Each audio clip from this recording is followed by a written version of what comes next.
Good morning everyone. Welcome to Pioneer Convent School, 12th Standard Psychology, Chapter 5, Therapeutic Approaches. In the last video, we have done the characteristics, aims and the nature of the psychotherapist. In this video, we will do types of psychotherapies. Psychotherapies I have already explained, the therapies which are given to the persons having psychological disorders. तो ये जो therapies हैं इनका जो purpose होता है वो same होता है. All the therapies aim at removing human distress and fostering effective behaviour. सारी थेरेपीज़ बिल्कुल सेम, उनका जो एम होता है वो सेम होता है कि पेशेंट के स्ट्रेस को, टेंशन को ख़त्म करना और उनके बिहेवियर को करेक्ट करना. लेकिन उनके जो कॉन्सेप्ट हैं, मेथड्स हैं और जो टेक्निक्स यूज़ होती हैं वो एक दूसरे से बहुत अलग होती हैं. तो उनके मेथड, टेक्निक के बेस पे साइकोथेरेपीज़ को मेनली हम 3 कैटेगरीज में डिवाइड करते हैं. One is psychodynamic, second is the behaviour therapies, third is the existential therapies. तो इन तीनों थेरेपीज़ में जो मेन थिंग हमने स्टडी करनी है that is cause of the problem, और वो प्रॉब्लम एग्जिस्टेंस में कैसे आई. देन मेथड ऑफ ट्रीटमेंट क्या रहेगा, nature of relationship between the client and the therapist कैसा होगा, और क्लाइंट को क्या बेनिफिट होगा इन थेरेपीज से, और ड्यूरेशन. इन सब पैरामीटर्स पे इन सब थेरेपीज़ के हमने डिफरेंसेस को स्टडी करना है. So let's start with the psychodynamic. Psychodynamic में साइकोलॉजिस्ट का ये कहना था कि जो कॉज ऑफ प्रॉब्लम होता है, जिसकी वजह से प्रॉब्लम हो रही है, वो कॉज होता है इंट्रासाइकिक कन्फ्लिक्ट्स. मीन्स एक पर्सन के माइंड में जो कन्फ्लिक्ट्स होते हैं अपने साथ, किसी और के साथ कन्फ्लिक्ट नहीं होते हैं, खुद के थॉट्स और खुद की फीलिंग्स को जब वो येस और नो की कंडीशन में कंटिन्यू रहते हैं और उस कन्फ्लिक्ट को वो सॉल्व नहीं कर पाते हैं, तो साइकोलॉजिकल डिसऑर्डर्स हो जाते हैं. बिहेवियर थेरेपीज़ में ये कहा जाता है कि जो लर्निंग बिहेवियर है, अगर बचपन से हमारा लर्निंग ही फॉल्टी हो गया तो बिहेवियर भी फॉल्टी हो जाएगा. मीन्स बचपन से एडेप्टेशन सीखा ही नहीं, ना तो एडेप्ट करना आया ना ही एडजस्ट करना आया, तो उससे जो स्ट्रेस कॉज होगा वो कॉज करेगा आपकी साइकोलॉजिकल डिसऑर्डर्स को. एग्जिस्टेंशियल थेरेपीज़ वालों का ये मानना था कि ये जो स्ट्रेस होता है ये होता है इन क्वेश्चन से, जब हम अपने एग्जिस्टेंस के बारे में क्वेश्चन करते हैं कि मेरा लाइफ का पर्पस क्या है, मैं इस अर्थ पे क्यों आया हूँ और क्या मीनिंग है लाइफ का, क्या करना है मुझे. जब इन क्वेश्चंस के हमें आंसर्स नहीं मिलते हैं तो भी साइकोलॉजिकल डिसऑर्डर अराइज होते हैं. Now how did cause come in existence. ये जो सारे प्रॉब्लम्स हैं ये एग्जिस्टेंस में कैसे आती हैं, क्यों होती हैं ये प्रॉब्लम्स, क्या रीजंस हैं इनके.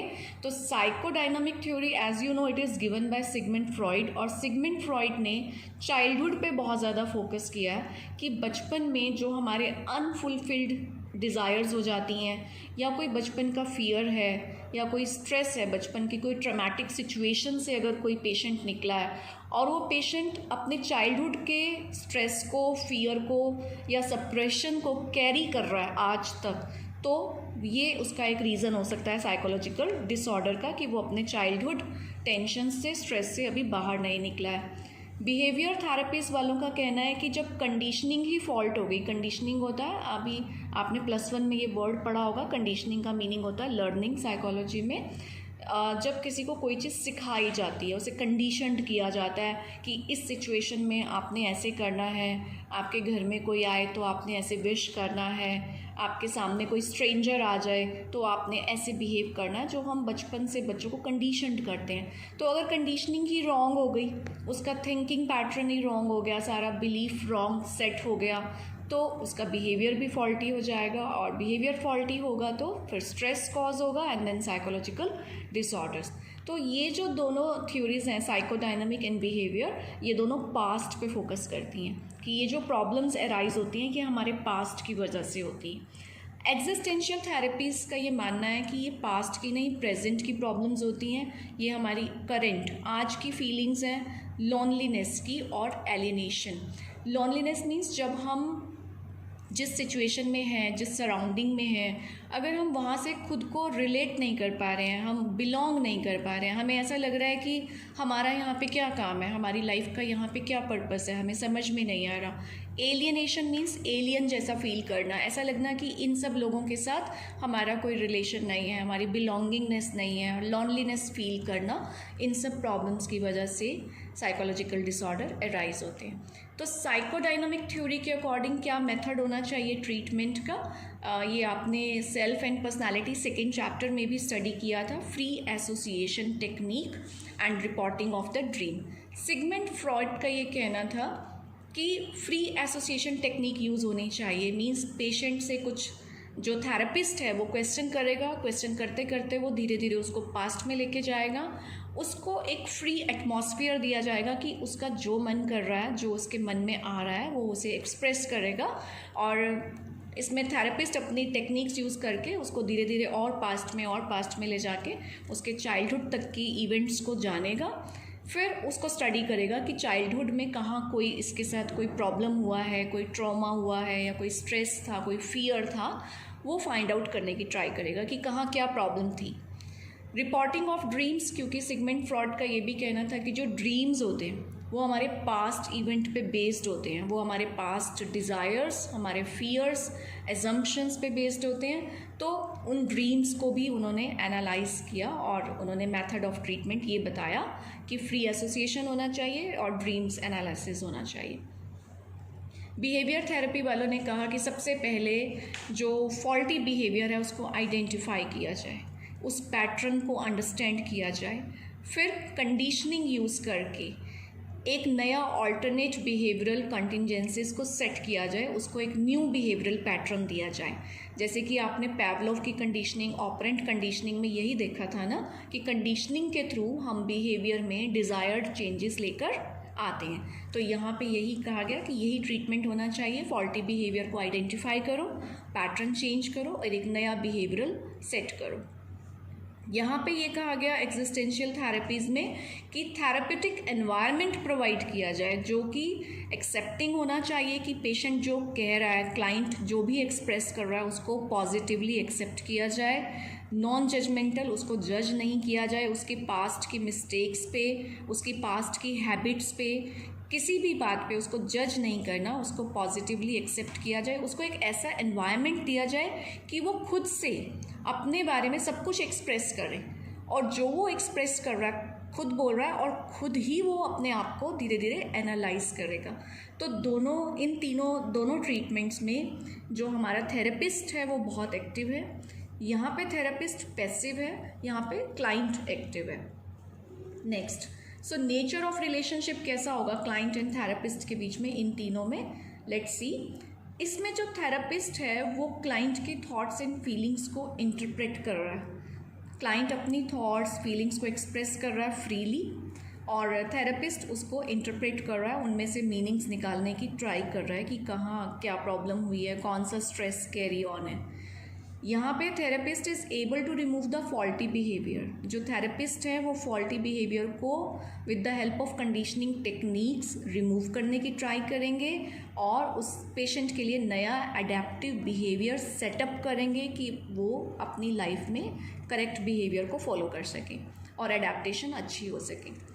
यहाँ इस रिलेशनशिप में क्लाइंट को फ्री एटमॉस्फेयर दिया जाता है कि आपको जो बोलना है बोलिए, आपको जो करना है करें। थेरेपिस्ट सिर्फ एक फैसिलिटेटर है जो फैसिलिटीज़ प्रोवाइड करता है। किस टाइप की एम्पैथेटिक एनवायरनमेंट प्रोवाइड करता है कि जिसमें पेशेंट को ये लगे कि मेरी फीलिंग्स को अंडरस्टैंड किया जा रहा है, तो वो और अच्छे से खुद को एक्सप्रेस करेगा और थेरेपिस्ट सिर्फ उसे ऑब्जर्व करेगा। तो बेनिफिट क्या होंगे इन तीनों के, वो बेनिफिट्स भी अलग अलग हैं। Benefit of client derives an emotional insight. अभी यहाँ पे थेरेपिस्ट ने जो भी इंटरप्रेट किया थॉट्स एंड फीलिंग्स को, वो उन थॉट्स एंड फीलिंग्स को क्लाइंट को एक्सप्लेन करेगा और क्लाइंट को अचानक से इंसाइट का मतलब होता है सडन रियलाइजेशन होना, उसको सडन रियलाइजेशन होगा अपनी इमोशनल स्टेट का। He understands the reason of conflict, और उसको समझ आएगा कि अच्छा बचपन में मेरे साथ ये ऐसा हुआ था जिसकी वजह से अभी तक मेरे माइंड में ये कन्फ्लिक्ट या स्ट्रेस रहता है। और जब हमें कॉज मिल जाता है कि हाँ इस वजह से स्ट्रेस है, तो बहुत हद तक वो कॉज कंट्रोल हो जाता है एंड फाइनली क्लाइंट रिकवर कर लेता है।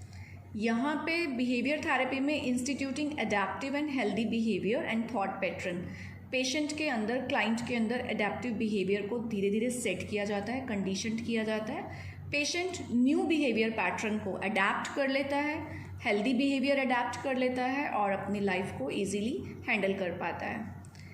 एग्जिस्टेंशियल थेरेपीज़ में जो क्लाइंट है वो खुद को एक्सप्लोर करता है, अपनी पर्सनल ग्रोथ को एक्सप्लोर करता है, अंडरस्टैंडिंग ऑफ सेल्फ हो जाती है, वो अपने बारे में इतना कुछ डिफ़ाइन करता है, एक्सप्लेन करता है और खुद ही एनालाइज करता है। जो थेरेपिस्ट है वो सिर्फ थोड़ी बहुत हेल्प करते हैं और धीरे धीरे क्लाइंट को खुद ही रियलाइजेशन हो जाता है कि उसकी लाइफ का क्या पर्पस है, क्या मीनिंग है, क्या वो अचीव करना चाहता है, उसे किस ट्रैक पे चलना चाहिए।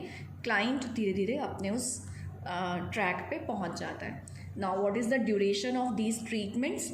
साइकोडायनामिक में बहुत सारे सेशंस होते हैं क्लाइंट के साथ, तो ये इसमें कुछ ईयर्स लग जाते हैं, बट बिहेवियरल थेरेपीज़ और एग्जिस्टेंशियल थेरेपीज़ का ये मानना है कि कुछ ही महीनों में पेशेंट रिकवर हो जाता है, जो बिहेवियर वो सेट करना चाहते हैं वो हो जाता है और कुछ ही सेशंस में क्लाइंट को सेल्फ रियलाइजेशन हो जाती है कि उसे किस पैटर्न पे चलना है और क्या टारगेट्स अचीव करने हैं।